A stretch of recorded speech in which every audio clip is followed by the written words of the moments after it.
Yesterday it was the main team. We spoke about Philippe Deneau, Thomas Tatar, whether or not these would be guys that the Canadiens would bother to keep around because their contracts do expire. But there indeed is another part of the team that I wanted to talk about here today, and that indeed is the youth, the younger guys, not just necessarily the prospects, but also some players who are also on the team. Some people may say they've been kind of disappointing, but regardless, this is our Canadiens young guys prospects update-ish, I guess. The Laval Rocket recently got up underway with their competition, and we had some comments from Mark Bergervan that I wanted to talk about here. So without further ado, let's start things off in chronological order. So, yesterday, we had ourselves a radio hit of Dumont on TSN 690, where he spoke about what exactly the Laval Rocket have been doing this season so far. Now, the Rocket are 2-0-0 to start off the year, and if you take a look at the production of the guys that are on the squad, take a look at this. It's Vejdemo with 3 points in 2 games. Jordan Wheel has 3 points in 2 games. Then you have a boatload of guys at a point per game with 2 points in those 2 games. Joel Teasdale is over here, Blandisi, Ouellette, Cale Fleury, Pezzetta, Gustav Olofsson, so that's a nice one over there. And then you have a few other guys as well. Raphael Harvey-Pinard's over here, Josh Brook, Ryan Paling. Nice to see. But the Laval Rocket indeed got off to a hot start with 2 consecutive wins, and if you go over to what Dumont talks about in this radio hit, he starts off by talking about just how good they have been. Now we're going over onto Blaze of Glory 72's comment here on Reddit because we've noted this Reddit user before. He does some very good summaries of radio hits and he posts them online because it's easier for me to screenshot and put up on the screen what we're talking about here so you can follow along. We're going to be going over and giving this man, Blaze of Glory, the props on writing up this very good summary. Dumont also complimented Cayden Primeau, saying that he has incredible, calm, and explosive lateral movement. While he doesn't want to get ahead of things, Dumont says there are comparisons to be made to Carey Price, and that is not the first time we have said that. Cayden Primeau, in the 1 game played he has so far, has a 1.01 goals against average and a 9.57 save percentage. Michael McNiven also doing very well, 1 goal against a 9.62 save percentage on his end. But for Cayden Primeau, we haven't really been shying away from the fact that the way this guy is able to play so calmly, so precisely, sort of in the grandpa in a rocking chair back and forth as he grabs all the pucks coming his way kind of way. It's similar to Carey Price, and that's kind of why we made the meme a few months ago, I don't even remember, talking about how we would be going from CP31 in Carey Price to CP30 in Cayden Primeau by the time Price's time in Montreal came to an end, because Cayden Primeau is looking to be one of the better goaltending guys coming into the system into the next few years. Also on TSN 690 though, McKenna talks about all the praise that head coach of the Laval Rocket, Yoel Bouchard, has been lavishing Kaden Guhle with. Dumont talks about how the step between junior and the AHL is bigger than a lot of fans would think. It takes time to adjust, and Dumont says that Guhle has the attitude of a 30-year-old in the way he prepares and listens to coaches. He is also a very good skater. Now for Kaden Guhle, he actually hasn't played, which is not the worst thing in the world. I mean, the Laval Rocket are just getting back up on their feet. They've only played 2 games, so the fact that Ghoulie has not been on the ice for any of them, that's not the biggest deal in the world. We still have a whole bunch of other guys here who are also on the squad who haven't suited up for anything yet either. Gianni Fairbrother, Laguerriere, Cameron Hillis, Arsen Kisamutinov, and then of course you have Michael Frolik, who was assigned to this squad yesterday.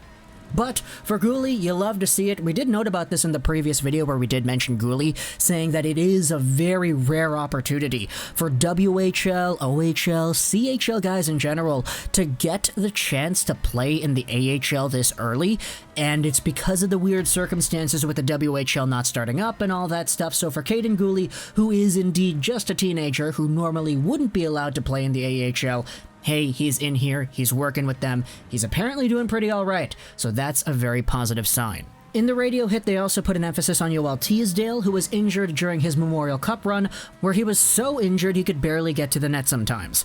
Later, he was held out for a long time with an injury, and when he finally came back and scored his first pro goal a few days ago, it meant a lot to him. Dumas says he's the type of player that Bouchard would love. He's a hard worker and he has a nose for the net, and that indeed is a very, very good point. If you remember Yoel Teasdale and what he was able to accomplish a few years ago before he actually was taken out for an entire year, he was a very capable QMJHL forward. In his last year in the QMJHL, he was just over a point per game with Armada, and then with the Huskies, he was absolutely lighting things on fire.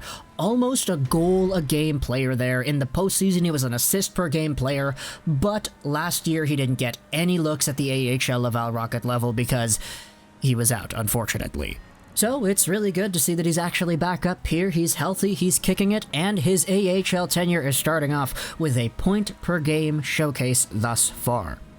Now on to Marc Bergervan, because Bergervan yesterday had himself an interview that he did where he gave a little bit of a bigger reassurance for some of the guys that we've been looking for that reassurance for, and he also talked about another guy who is in the system that I do think has value to his name as well. So, firstly, he did mention that for Cole Caufield, yes, the plan is for him to turn pro after the season in Wisconsin comes to an end. As for the specific plans to join the Canadiens or the Rocket immediately, well, Bergervan said that he cannot say for sure. Quarantine and cap considerations need to be taken into that decision. So for Caufield, we all kind of know this, we've already seen it before, but yes, he is indeed a guy that the Canadiens would probably want to have in their lineup, in their system, right when he finishes up his second year in college. In the AHL or NHL, we don't really know for sure at the moment, but we just gotta wait, because the regular season for the NCAA ends March 6th, there's the Big Ten playoffs between the 18th and the 20th, and then the Frozen Four ends on April 10th. The Montreal Canadiens and their season ends May 8th, so we're probably going to have ourselves some Cole Caufield action, either in the AHL or the NHL, depending on if he's able to get that 2-week quarantine done, which I think the timeline aligns properly for him to do that. We'll see. Just give it a little bit. But Marc Bergervan also talked about another guy in the system right here. He says the Canadiens feel that Northeastern University's defenseman Jordan Harris is very close to becoming a pro hockey player. Now, Jordan Harris is indeed a guy we did talk about before. He is a very nice Montreal Canadiens prospect taken in the third round of the 2018 draft. He's over a point per game right now in Northeastern as a defenseman. I believe he plays on the right side, which is interesting because he is left-handed, but he's been on a very good upward trajectory ever since he was drafted all the way back in 2018.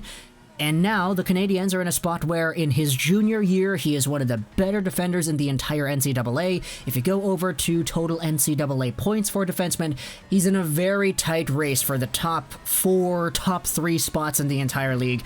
But if you go and sort by points per game, well, he is one of the top. In fact, the guy who is on top, that's absolutely incredible. 14 points in 6 games for David Ference. My gosh. But Jordan Harris is second overall in that category, so that's really good for him. I'm just so shocked at David Ference, man. Holy.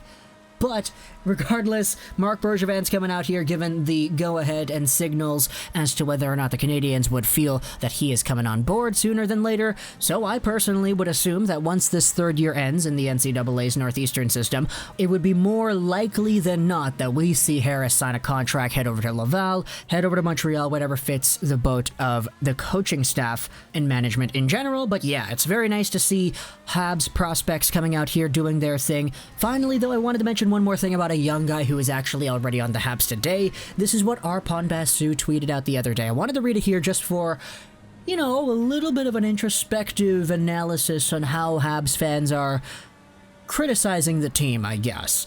Very randomly, I would like to point out that despite being in his third NHL season, out of all the players who have played at least 5 games this year, Jesperi Kotkaniemi is the 10th youngest in the NHL.